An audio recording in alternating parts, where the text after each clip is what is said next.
Good evening. I am Jennifer Homendy, and I'm chair of the National Transportation Safety Board. With me today is our investigator in charge, Kenny Bragg.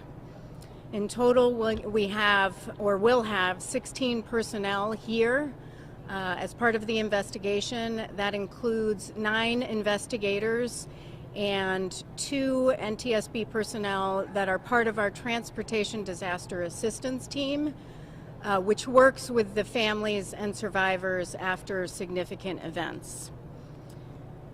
Speaking of the families and survivors, I do want to take a moment before I continue and just say to the families and survivors that our hearts go out to you.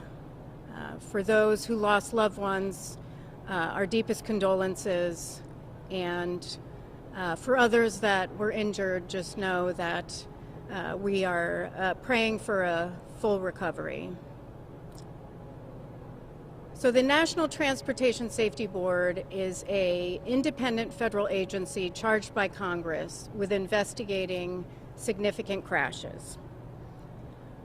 We were notified at some point mid-morning that there was a crash at 8:15 a.m. this morning involving a motor coach that was operated by Pioneer Trails. That motor coach was transporting 57 passengers from Tuscarawas Valley Local School District to an Ohio School Boards Association conference in Columbus.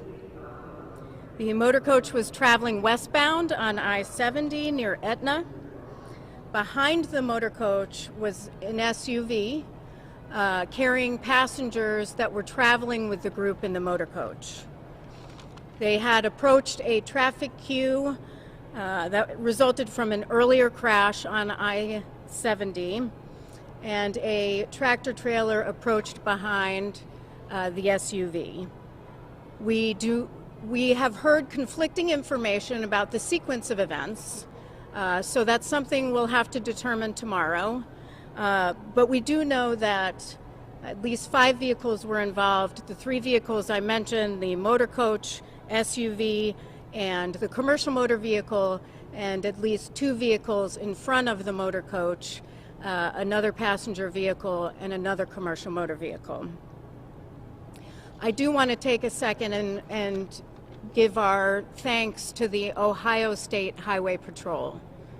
The Highway Patrol has been an incredible resource. They have an incredible team, and I just want to say thank you, and we really look forward to continuing to work with you throughout this investigation. Now, we just arrived, so I don't have a lot of information to share. What I will tell you is tomorrow morning we will begin with an organizational meeting, and then we will go to the scene of the crash where we'll begin our investigative process. Tomorrow afternoon I will have an update for you all. We'll probably have a press conference somewhere around 4 o'clock. Please monitor ntsb.gov and our social media. X, formerly known as Twitter, will have a tweet up on when our next press conference is. So with that, I will take any questions that you have. If you wouldn't mind sharing your name and your affiliation.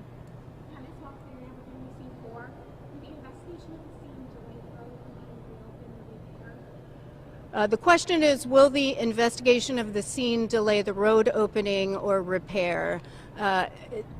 It should not delay in this crash. We can work around any sort of traffic, but it shouldn't delay the reopening or repair, not to my knowledge.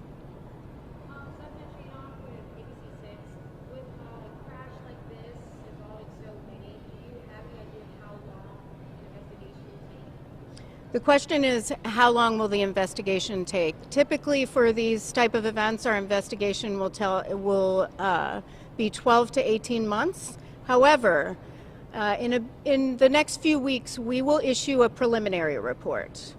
It's usually about 10 days after we leave the scene. We'll be on scene about 5 to 7 days. We'll issue a preliminary report which contains the factual information. It will not include analysis. That comes later.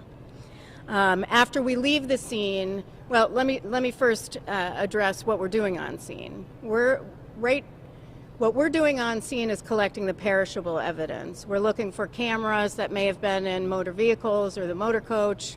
We'll want to look at, determine what the sequence of the event was. We'll want to determine if there was hazmat in any of the commercial motor vehicles. We'll want to look at where the injuries were in the motor coach. So there's a lot that we will gather on scene. Other information that we'll need as part of the investigation will get collected after we leave, after the on-scene phase of the investigation. One thing I will also mention, aside from the preliminary report and the final report, is that any time during the investigation, we can issue urgent safety recommendations. If we see there is an urgent need to issue something to certain entities or industry-wide, we will not hesitate to issue safety recommendations. We've done that many times, and we would do that this time if we believe there is more of a systemic safety issue or something that we need to get out. Any other questions?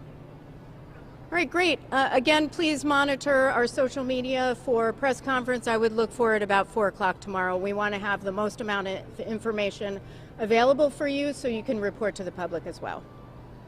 Thank you.